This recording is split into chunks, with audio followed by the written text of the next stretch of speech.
Olá, meu amigo, minha amiga, muito obrigado por vocês estarem aqui no nosso Portal do José. Hoje com temas muito importantes e trazendo algumas cenas que sublinham, que mostram algumas características de importantes personalidades da vida política aqui no nosso país e que se conectam no final da história, como mostrarei no nosso encontro de agora.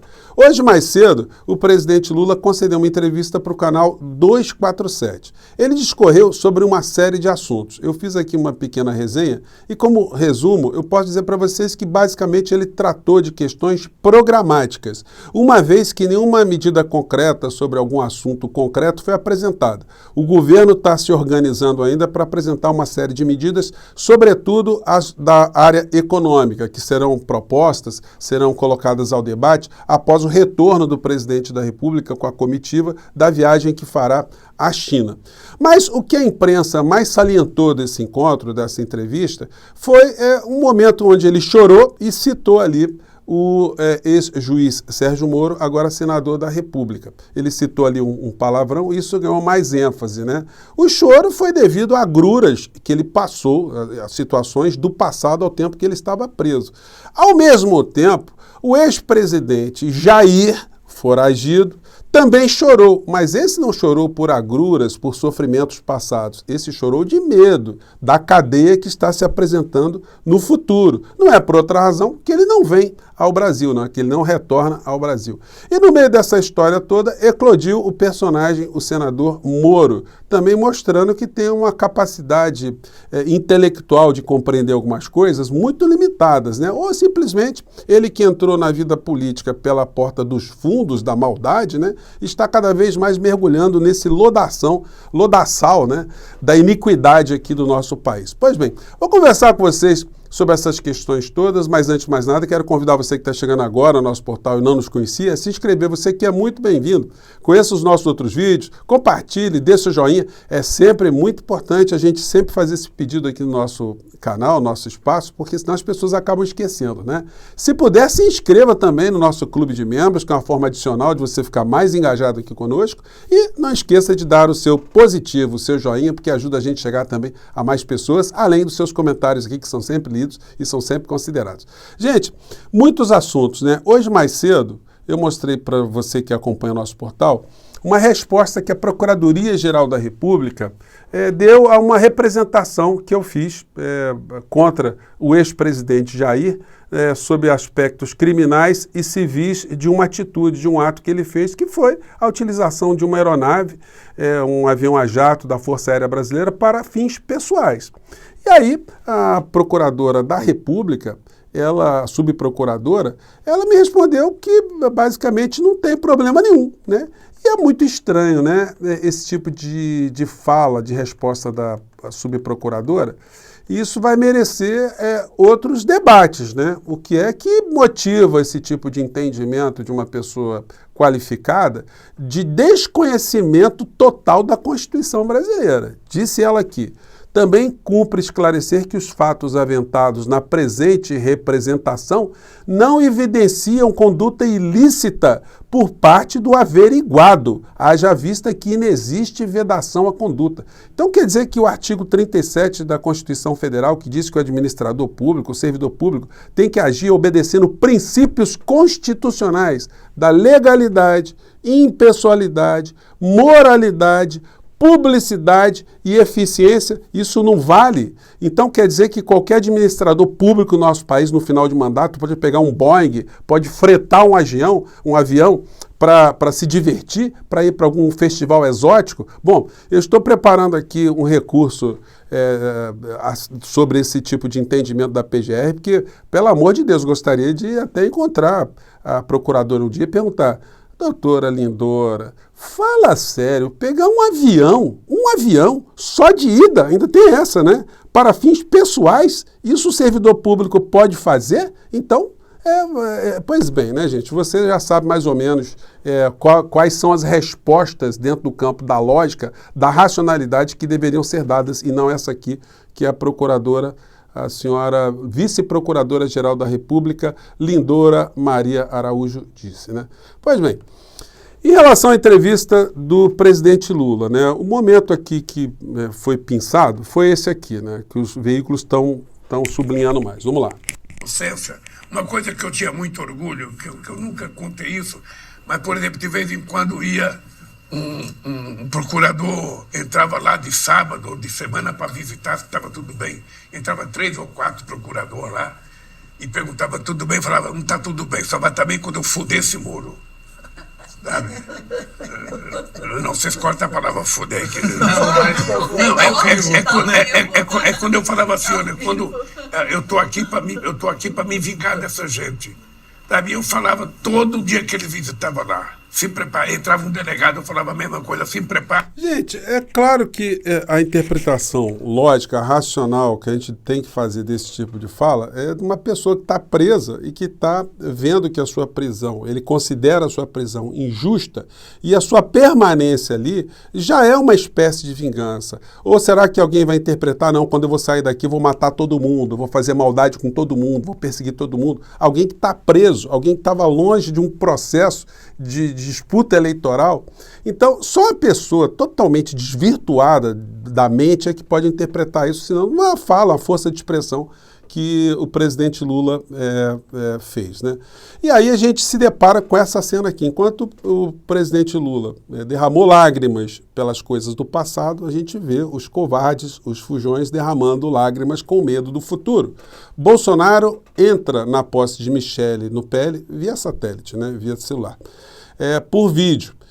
PL Mulher por vídeo, e fala de momentos ou em momentos difíceis. Aqui ele chorou, derramou as lágrimas, as pessoas também soluçaram lá.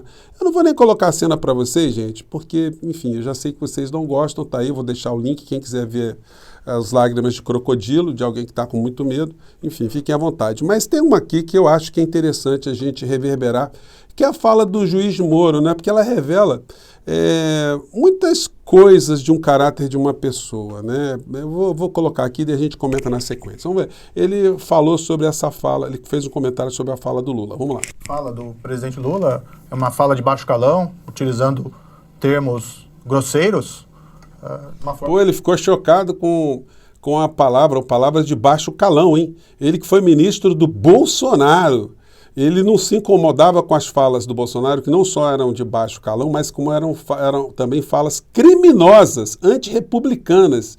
Alguém que estava conspirando contra a saúde, contra a república, contra a democracia. Mas aí ele não achou nada demais, né? De forma que eu nunca me reportei a ele. E a gente vê aí algum desequilíbrio, porque o presidente já chamou agricultores de fascistas, já disse que não confiava nos militares. Ontem fez uma fala absurda sobre livros de economia que já teriam sido superados.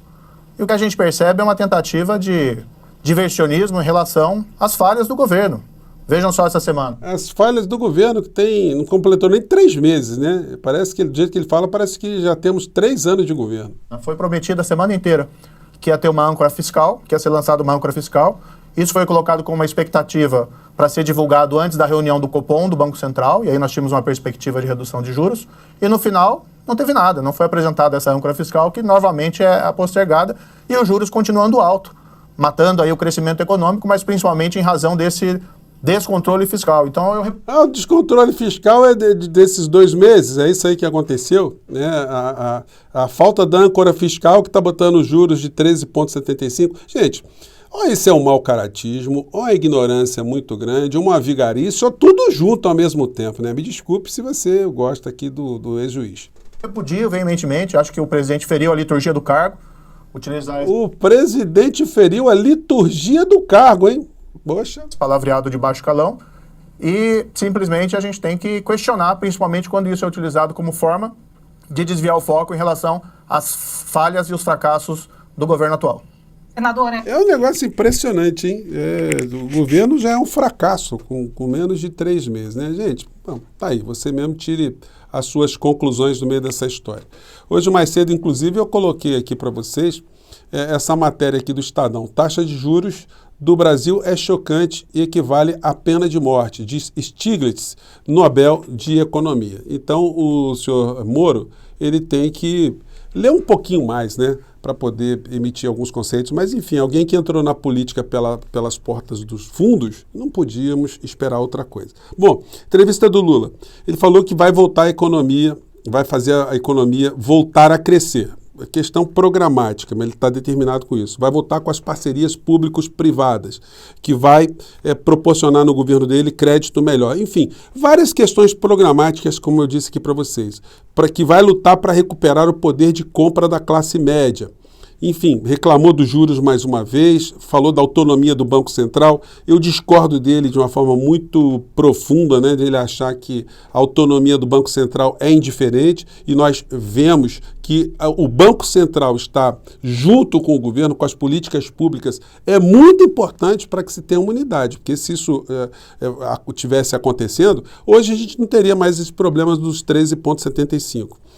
Bom, falou que vai falar sobre a âncora fiscal assim quando voltar da China, que o Haddad está ajudando a resolver a economia do nosso país, que ele acredita muito no Haddad. Falou que vai rever a questão da Eletrobras, está entrando na justiça com isso, contra isso que ele chamou de crime de lesa pátria, que a Petrobras vai ser uma empresa grande novamente, enfim, que está contente com os ministros, que os ministros estão mostrando muita energia para trabalharem, para realizarem, enfim. Falou dos juros consignados, que isso poderia ter sido tratado de uma maneira geral, que não cria conflito com os bancos, que isso era para ser negociado, enfim, mas que no final da história para o aposentado ficou um pouco melhor. A questão educacional no nosso país, Forças Armadas também, que está tentando consertar a casa, sobre STF e PGR, que ele não vai respeitar, não vai atender nenhuma lista tríplice, ele tem os seus motivos, enfim.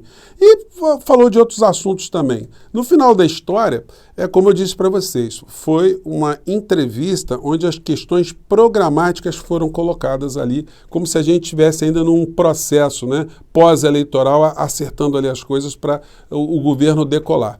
O que ainda está sendo uma área muito nevrálgica do governo é a comunicação, porque os bombardeios vêm de todos os cantos e a gente não pode ficar dependendo de uma entrevista esporádica de um presidente da República para um canal aqui ou outro acolá. É fundamental que ele convoque sempre, que ele tenha sempre as suas lives para explicar para a sociedade uma série de situações e para rebater uma série de outras coisas. É importante que o governo seja o detentor das pautas, que as pautas sejam aquelas apresentadas pelo governo que foi eleito e não que fique refém e fique numa posição reativa à maluquice que essa gente que fez tanto mal ao nosso país apresenta todos os dias para o debate, né? Se a gente puder dizer, um desdebate, né? O não debate, o antidebate. Bom, eu fico por aqui, gente, mais uma vez, um grande abraço e a gente volta ao nosso próximo encontro. Tchau!